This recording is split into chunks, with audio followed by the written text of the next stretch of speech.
kanina, nag-usap kami ni Pangulong Duterte at sinabi ko sa kanya na birthday ni Senator Bato de la Rosa. Ay, oo nga pala kahapon. Sabi ko, meron ka bang message kay Senator Bato de la Rosa? At sabi niya, happy birthday, Senator Bato. Magpakatigas ka na parang bato.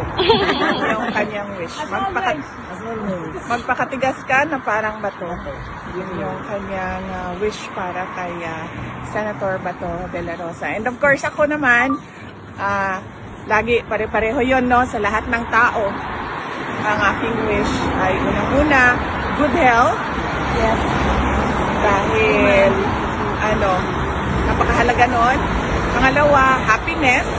Dahil mahalaga din sa isang tao yung kaligayahan. And syempre, pangatlo, success in the year of the horse.